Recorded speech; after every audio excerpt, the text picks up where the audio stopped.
After a good year of traveling, doing youth work in the country after graduating from college, I was exhausted. And I'd always had a dream in my heart to go to Aspen and go skiing. So in late 1960, I came to Aspen for a winter of skiing. Liked it so much that I stayed for a summer. Loved the summers so much I stayed and stayed. And after a couple of years working in local lodges and getting to know people in the community, I was offered a job at the Aspen Institute. And in those days, they were just beginning the Aspen Center for Physics. And because I had a minor physics background in the University of Colorado, I was asked to come and help the physicists out in their second year because I knew how to spell some of the words. I actually knew sort of what a meson was and a few things like that. So it was easier for me to type something without having to have lots of corrections. So that began what I've considered one of the better long-term friendships with a group of people that I've had in Aspen over more than 40 years. It's a great group of people. They're friendly. They're more than friendly. Sometimes I remember a year I was living on what we used to call Physics Avenue, which was Pearl Court, a one block long street that no one could ever find, but it was heavily populated with physicists. And every spring, my girlfriend and I used to have a big party.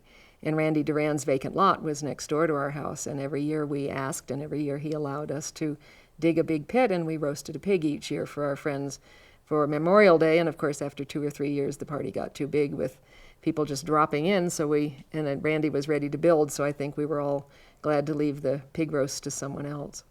You want to say anything about the rhubarb? Oh, the rhubarb. That's still a secret, isn't it, Randy? We found the rhubarb, of course, in Peter's, in Randy's backyard, and I think probably made better use of it for a while than he did. After I left the Institute, there had been some shakeups in the Institute. There was a new president. Bob Craig had decided to retire, and I had been his assistant. I went off to do freelance work and eventually found my way into the real estate business sort of by the back door and was working for a local firm called Roy Reed Realty. Now, Kay Reed in those days was the doyen of all rentals and had a huge rental department.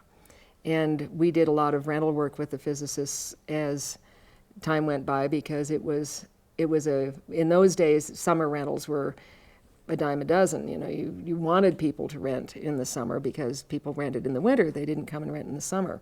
Today, it's exactly the opposite. But at some point, as we rented and conversed together and whatever, I opened my own office for real estate in 1972. And to encourage sales for my, at that point, very new group of brokers, we worked with the physicists, and automatically anyone who worked with a physicist and sold them a property in my office automatically kicked back 10% of their commission to the Physics Center, which I think is something that anyone working in our business should do as a regular thing to the charities that they love. And some people do and some don't, but some people take and don't give. And we've always found working with the physicists was the greatest give and take, I think, of any group we've worked with. Over the years, the connection to the center waned a little bit, possibly because I was newly married and having children, and there were probably some differences of opinion between a former director of the Physics Center and myself over ways that some things should happen. And since I had absolutely nothing to do with the center and shouldn't have had anything to do with the ways things happened, I backed off and found a few years later an invitation in my mailbox to a physics cocktail party. And I thought, whew, back home again, I like this. And came to the party and realized that a lot of the people I had kept in touch with were certainly there. A lot of old friends were there. A lot of new friends were there. And it seamlessly moved on. And I was most fortunate and most flattered a few years ago to be asked to sit on the board as I forget what we call it, a lay member, a non-scientific member of the board, and I've enjoyed that enormously, and I'm serving my second 5-year term. To be a non-scientific member of an extremely esoteric scientific group of people who are not accustomed to having meetings as much as they are accustomed to having theoretical thought, I rarely have much to say other than when I can say something based on community input or rentals or whatever. And I think I learn more than anyone else sitting at the meetings because I like to see the interaction. I've found the differences in the different different types of physics that are practiced here, if practice is the right word. I've learned the differences in people that come to those. I've learned the minorities that are joining the groups, the ranks of physicists and who are being encouraged to attend here. I learn which of the lectures are more geared to the non-scientific observer and enjoy coming to those lectures and finding that there are really a lot of ways that if I had been taught in those ways when I was taking physics in the 50s, I might have become a physicist. But the ways that we were being taught then, of course, were very anti-women in those days. I had a chemistry background and planned to be a chemist and was told pretty succinctly that single young women were not picked to be research members of any scientific discipline because they got married, had babies, and couldn't be counted on for years and years of untrammeled thought and theory. So we were just not going to be hired, so we might as well find other careers.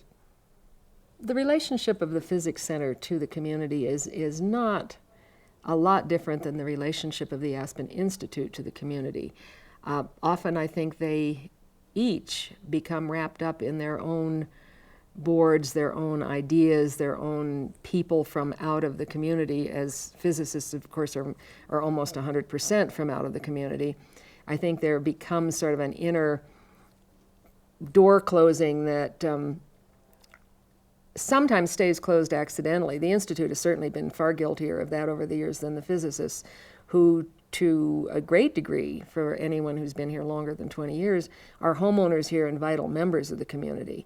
I think that probably has done more over the years to endear the physics group to the community at large than anything.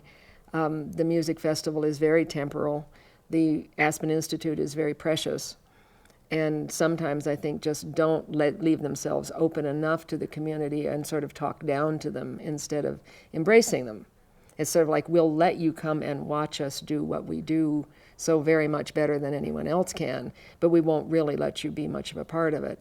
Whereas physicists, I think, are happy to let anyone come and view, but are candidly certain that we couldn't participate in it. But then you get wonderful lecturers sometimes who say, physics is not impenetrable. You really can understand some of this, or at least see what we do and what comes of it, and then you can ask us questions and we'll probably be just as dim in our answering them as you are in asking them, because sometimes we don't know what what was the last lecture, the man who won the Nobel Prize in '91, about bringing things down to absolute zero? Carl Wyman, it was the most wonderful lecture, because you understood what they were doing and how they did it, but the question that he started to answer before anyone even brought it up is, what will we do with this? No one knows yet. Maybe nothing will ever be done with it, but it was an interesting experiment. But much more interesting than going and listening to a book club rehash of a book we've all read. I mean, why not challenge ourselves a little? Do you have any stories about particular physicists? Not that I could repeat on camera. Oh, no. Love those. Those are the ones we're after. Those are the ones we want. Didn't you sell Murray's house? I sold Murray's house. I knew Murray and his wife Margaret very well. In fact, they were regular visitors to our house. And I remember a wonderful night. They were having dinner at our house with a large group of people. And I don't think Jeremy Bernstein was there, but he had just written the article on Murray and quarks and one thing and another that was in the New Yorker. And among my guests for dinner that night were a couple who were new to Aspen and fascinated by the intellectual atmosphere around them, and were oohing and aahing over the article they had just read in the New Yorker about this very famous Nobel Prize-winning physicist who had named the quark and identified it and on, and they're sitting next to him, of course. And Murray, who has never been known for being, diffident, finally said, "Excuse me, I am Murray Gell-Mann." And the people just went, and it was then, of course, the party took off. But my funniest Murray story was going to Rancho Chimayo outside of Santa Fe years ago on a first visit to Santa Fe with a good friend. The good friend was an Aspen resident whose last name was Vagneur, which, as we all know, is one of the old Italian ranching families all of whom have Americanized their names and call themselves Trentes, Wagner, very Americanized pronunciations of their names. So as we are having a wonderful lunch together, Murray is teaching us how to pronounce all of the names around Santa Fe. Powaki, Tasuki, Chimayo with the yo on the end of it. And finally he turns to my friend Jerry and he said, "And you have always pronounced your name incorrectly. It's Van Eur." And she looked at him like, "How dare you tell me how to pronounce my name?" But she took it and didn't make a fuss about it, and later muttered about it every time she and Murray were in the same room, but never contradicted him and just let him tell her how to pronounce her own name. Now the rest of the stories are more tennis stories and fun stories and That's great. Mike Cohen stories and Tell climbing Mike stories and Cohen story. oh, I wish I knew. I wish I could remember a really funny one. Mike taught my daughter to climb. So this is very generational. Mike being a mentor of mine and very good friend with his ex-wife and his children over years. And I was always fascinated with climbing and afraid of it. My daughter loves climbing, had just begun to climb, and Mike offered to take her and a friend climbing. And they knew that he was the author of most of the routes around here, and he was taken with the fact that someone actually recognized his abilities and took her climbing, and she's never forgotten that.